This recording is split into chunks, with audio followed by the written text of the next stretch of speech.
ഇപ്പോൾ രേണുസുതിയും കൊണ്ടു നടന്ന് അവളെ പാവാട നോക്കി അവളെ പുറകിൽ മണപ്പിച്ച് നടന്ന് സജീന ഇപ്പോൾ ഏതാണ്ട് ഒരു ഷോർട്ട് ഫിലിമിൽ അങ്ങോട്ട് മുഖം കാണിച്ചു. അതെനിക്ക് ഇഷ്ടപ്പെട്ടില്ല സ്റ്റേറ്റ്മെൻറ്റ്. കാരണം അത്രയ്ക്ക് ഗതികെട്ട് ഞാൻ നടക്കുന്നില്ല. ഒരു ചാൻസിന് വേണ്ടിയിട്ട് രേണുസുതിയുടെ പിന്നാലെ നടക്കുന്ന ഒരവസ്ഥയിലേക്ക് ഞാൻ വന്നിട്ടില്ല. ആ ഒരു നാണം കെട്ട പരിപാടി ഞാൻ ചെയ്യില്ല. അത് കേട്ടപ്പോൾ എനിക്ക് ഹെർട്ടായി. എന്ത് നമ്മളൊരെണ്ണം അങ്ങോട്ട് ഇട്ട് കൊടുക്കുമ്പോൾ അവർക്ക് ഹെർട്ടാവുന്ന പോലെ തന്നെയാണ് നമുക്ക് ഒരെണ്ണം കിട്ടുമ്പോൾ നമുക്കും ഹെർട്ടാവും. ചെയ്യാത്ത കാര്യം നമ്മൾ ആഗ്രഹിക്കാത്തോ നമ്മൾ അങ്ങനെ ചെയ്യാൻ ഉദ്ദേശിക്കാത്തൊരു കാര്യം ചെയ്തെന്ന് പറയുമ്പോൾ നമുക്ക് നാണക്കേട് തന്നെയാണ്. മനസ്സിലായി? അപ്പോൾ അതിനെതിരെ ഞാനൊരു റിയാക്ഷൻ വിടില്ല. ഞാൻ അന്നേരം തന്നെ ഞാൻ ലൈവിൽ പോയി. ലൈവിൽ പോയപ്പോൾ ശരിയാ, ഞാൻ പറഞ്ഞത് ശരി തന്നെയാണ്. ബിഷപ്പ് പിന്നെ വന്നിരുന്ന് എല്ലാവരുടെയും വീഡിയോയുടെ താഴെ ചെന്ന് ബിഷപ്പ് കമൻറ്റ് ഇടും. ഇപ്പോൾ ചോദിക്കുന്നത് ബിഷപ്പിന് കമൻറ്റ് ഇട്ടൂടെ, ബിഷപ്പിന് എന്താ വിലക്കുണ്ടോ എന്നൊക്കെ ഓരോരുത്തർ ചോദിക്കുന്നുണ്ട്. അങ്ങനെ വിലക്കൊന്നും അല്ല പറഞ്ഞത്. ബിഷപ്പിൻ്റെ കമൻറ്റ് വന്നാൽ അവിടെ രേണുവും സജീനയും വരും, വീടും വരും. ഇത് കഴിഞ്ഞ ഓക്കെ, വീഡിയോ കണ്ട് ഇഷ്ടപ്പെട്ട ലൈക്കും ഷെയറും കമൻറ്റും സബ്സ്ക്രൈബും ഒന്ന് ചെയ്യണേ. ബാക്കി വോയിസ് കേൾക്കാം. എനിക്ക് വിരോധമുണ്ടോ എന്ന് ചോദിച്ചാൽ എനിക്ക് അങ്ങനെ വിരോധമില്ല. പിന്നെ ഈ സോഷ്യൽ മീഡിയയിലെല്ലാം ഒരുപാട് വീഡിയോസ് വന്നുകൊണ്ടിരിക്കുന്നുണ്ടല്ലോ, എന്താ അതിന്റെ കാരണം? അപ്പോൾ ഞാൻ അവരോട് പറഞ്ഞ മറുപടി ഇതാണ്. നിർബന്ധം കൊണ്ട് ഞാൻ ഇന്ന് വരെ ഒരു വ്യക്തികളെ ഞാൻ സമീപിച്ചിട്ടേ ഇല്ല. ഇന്ന് വരെ എനിക്കതിന്റെ ആവശ്യം എന്താണ്? എനിക്കതിന് സമയമില്ല. കാരണം എനിക്ക് അവരുടെ കാര്യം നോക്കാൻ സമയമില്ല. എന്റെ കാര്യം തന്നെ നോക്കാൻ എനിക്ക് സമയമില്ലാതിരിക്കും. ഞാൻ എന്തിനാ അവർക്ക് എഗനസ്റ്റ് ആയിട്ട് വീഡിയോ ചെയ്യണമെന്ന് മറ്റുള്ളവരോട് ഞാൻ പറയേണ്ട കാര്യം എന്താണ്? അതുപോലെ അവരവിടെ താമസിക്കുന്നതിന് എനിക്കെന്താ വിരോധം? അവർക്ക് സർവ്വസാന്ദ്രമായി പണിതിരിക്കുന്ന വീട്ടിൽ അവരവിടെ താമസിക്കുന്നു, അവിടെ കുടുംബമായിട്ട് അവിടെ ജീവിക്കുന്നതിന് എനിക്കെന്താണ് വിരോധം?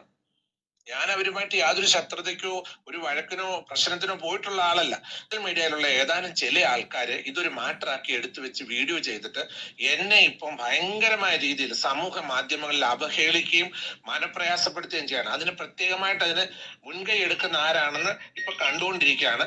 ദിവസം എന്റെ മാറ്റർ വെച്ച് വീഡിയോ ഇടുന്ന ഒരു ലേഡി വ്ളോഗർ ഉണ്ട്. ആ ലേഡി വ്ളോഗർ എന്റെ ജീവിതത്തിൽ എന്നെ പറയാൻ വയ്യാത്ത വാക്കുകൾ കഴിഞ്ഞിടയ്ക്ക് പറഞ്ഞ് അവസാനം ഞാൻ പോലീസിൽ പരാതി കൊടുത്തു. കോടതിയിൽ ഇപ്പോൾ ആ കേസ് നിൽക്കുന്നുകൊണ്ടാണ് ഞാൻ അവരുടെ പേര് പോലും ഇപ്പോൾ ഞാൻ പബ്ലിക്കിന് മുമ്പിൽ പറയാത്തത്. അതാണ് സജീന വ്ളോഗർ, രേണുവിനെ വെളുപ്പിക്കാൻ വേണ്ടി നടക്കുന്ന വ്ളോഗർ. നല്ലത് തന്നെ, ഒരാൾ കൂടെ വേണം. ഒരാൾ വെളുപ്പിക്കാൻ വേണ്ടി ഒരാൾ കൂടെ വേണം. അവർക്കും റീച്ച് കിട്ടും, രേണുവിനും റീച്ച് കിട്ടും. അതെല്ലാം ഓക്കെ, ഫൈൻ, അതൊക്കെ സന്തോഷം.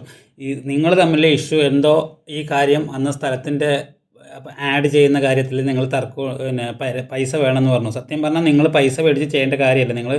നിങ്ങളല്ലാതെ ചെയ്യണം. കാരണം നിങ്ങൾക്ക് 7 സെൻറ്റ് സ്ഥലം നിങ്ങൾക്ക് ഒരു ഫോണിൻ്റെ EMI അടിക്കാൻ പോലും പറ്റാത്ത കാലഘട്ടത്തിൽ ഉണ്ടായിരുന്നു എന്ന് നിങ്ങൾ തന്നെ പറഞ്ഞിട്ടുണ്ട്, രേണുസുതി തന്നെ പറഞ്ഞിട്ടുണ്ട്. ആ കാലഘട്ടത്തിൽ നിന്ന് നിങ്ങൾക്കൊരു 7 സെൻറ്റ് സ്ഥലം നിങ്ങളുടെ പേർക്ക് ശ്രീകണ്ഠൻ നായരും അവരും പറഞ്ഞതുകൊണ്ട് എഴുതി തന്നു. അതാണ് ആ പുള്ളി ചെയ്ത ആകെ തെറ്റ്. നിങ്ങളുടെ ഞാലിയാകുഴി പറഞ്ഞ സ്ഥലത്ത് നല്ല സെൻറ്റിന് വിലയുള്ള സ്ഥലമാണ്. എങ്ങനെ 2 ലക്ഷം 2.5 ലക്ഷം എൻ്റെ അറിവിലുണ്ട്. ഞാൻ അവിടുത്തെ ആളല്ല, എന്നാലും 2-2.5 ലക്ഷം രൂപയുണ്ട്. എനിക്ക് അവിടെ പരിചയം ഉള്ള കുറച്ച്, ഞാൻ അളിയന് വേണ്ടി സ്ഥലത്തിൻ്റെ കാര്യങ്ങളൊക്കെ അന്വേഷിച്ചപ്പോൾ ആ ഭാഗത്തൊക്കെ 2.5-3 ലക്ഷം രൂപേൻ്റെ അടുത്ത് ഉണ്ടെന്നാണ് കേട്ടത്. അപ്പോൾ അത്രയുള്ള സ്ഥലത്ത് 7 സെൻറ്റ് സ്ഥലം എഴുതി തന്നതും പോരാതെ അപ്പോൾ എന്നിട്ട് അയാളുടെ ഒരു ആഡ് ചെയ്യുന്ന കാര്യം നിങ്ങൾ പൈസ മേടിച്ച് ചെയ്യുള്ളൂ, നിങ്ങൾ അങ്ങോട്ട് പറയുക, അങ്ങനെ എന്തൊരു ഇഷ്യൂ ഉണ്ടായി, അതോടെ സംസാരമായി. അവിടെ നിന്ന് തുടങ്ങിയ നിങ്ങളുടെ കല്ലുകടിയാണ്. നിങ്ങൾ തർക്കം ഉണ്ടായി, ഓക്കെ, നിങ്ങൾ തർക്കിച്ചു, വഴക്കായി, പോട്ടെ. അത് കഴിഞ്ഞ് ആ കാര്യം അച്ഛൻ കുറച്ച് വീഡിയോസ് ചെയ്തു പറഞ്ഞ് പരസ്യമൊക്കെ കൊടുത്ത് ഇൻ്റർവ്യൂ ഒക്കെ കൊടുത്തിട്ടുണ്ടായിരുന്നു. ആ ഇൻ്റർവ്യൂ ചെയ്യുന്നവർ കുത്തി ചോദിക്കും, എന്തൊക്കെയോ ഉളറിയിട്ടുണ്ടാകുമായിരിക്കും.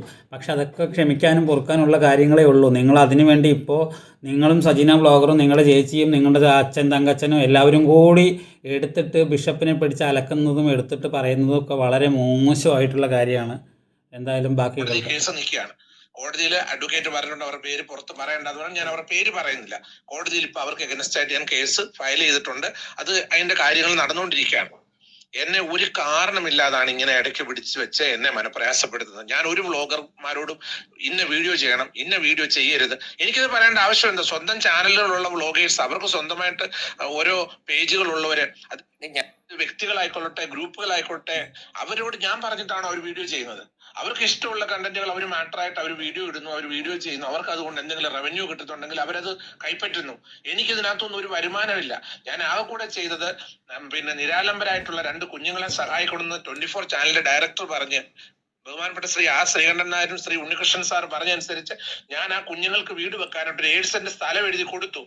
അതിനുശേഷം എനിക്ക് യാതൊരു രീതിയിൽ എനിക്കോ എന്റെ കുടുംബത്തിനോ സമാധാനം കിട്ടുന്നില്ല. ഞങ്ങളെ മനപ്രയാസപ്പെടുത്താൻ സോഷ്യൽ മീഡിയയിൽ ഞങ്ങളെ വലിച്ചു കീറുകയാണ് ചില വ്യക്തികൾ ചെയ്തുകൊണ്ടിരിക്കുന്നത്. ഞങ്ങൾ നിരപരാധികളാണ്. ഞങ്ങളെ വെറുതെ വിട്ടേക്കാൻ പറയൂ പ്ലീസ്.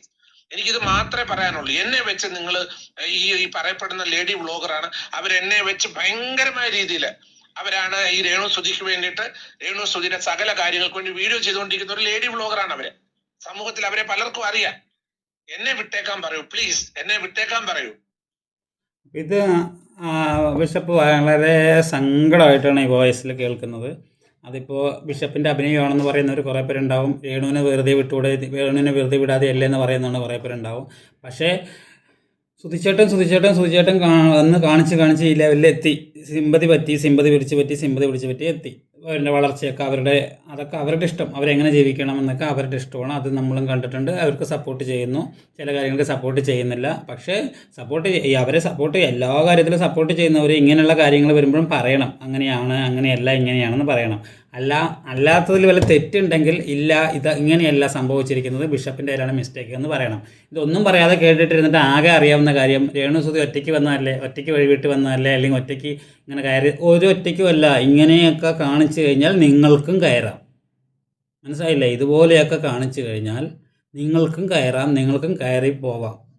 അതാദ്യം മനസ്സിലാക്കിയിട്ട് ഓരോരുത്തരുടെ കമൻറ്റ് ബോക്സിൽ പോയിട്ട് രേണു സുധിനെ കുറ്റം പറഞ്ഞത് ഞങ്ങൾ സഹിക്കില്ല ഇങ്ങനെ പറയുന്നതൊക്കെ കേൾക്കുക. ഈ വീട് വെച്ച് കൊടുത്ത ഫിറോസിനെ നമ്മൾ കുറ്റം പറയാം, അത് സമ്മതിക്കുന്നു. അത്രയും വലിയ വീട് ഒരു കാര്യമില്ല, ചെറിയൊരു വീട്, ഒതുങ്ങിയ വീട്, ബഡ്ജറ്റ് ഒതുങ്ങി നല്ല വൃത്തിയായിട്ട് ചോർച്ച വരാത്ത രീതിയിൽ ചെയ്തു കൊടുക്കേണ്ടതിന് പകരം ഇങ്ങനെ ചെയ്തത് മോശമാണ്. അത് പ്ലാസ്റ്റർ ഓഫ് പാരീസ് വെച്ച് തേച്ചാണെന്ന്, തേപ്പ് സിമെൻറ്റ് വയ്ക്കാതെ തേച്ചിട്ടുണ്ടാവുക, അങ്ങനെ എന്തെങ്കിലുമൊക്കെ ആയിരിക്കും, അറിയില്ല. മഴ നനയുന്ന ഭാഗത്തുനിന്ന് അങ്ങനെ ചെയ്യാൻ പാടില്ല, വെള്ളം നിൽക്കുന്ന ഭാഗത്ത് തന്നെ ചെയ്യാൻ പാടില്ല. പക്ഷേ അതങ്ങനെ ചെയ്തിട്ടുണ്ടാവുമെന്നാണ് തോന്നുന്നത്. അത് അതിന് നമ്മൾ അംഗീകരിക്കുന്നു. രേണു സുധി പറഞ്ഞ കുറേ കാര്യങ്ങളിലൊക്കെ അത് മിസ്റ്റേക്ക് ഉണ്ട്, വീട് കെട്ടിക്കൊണ്ട് ഇങ്ങനെ ചെയ്യാൻ പാടില്ലായിരുന്നു.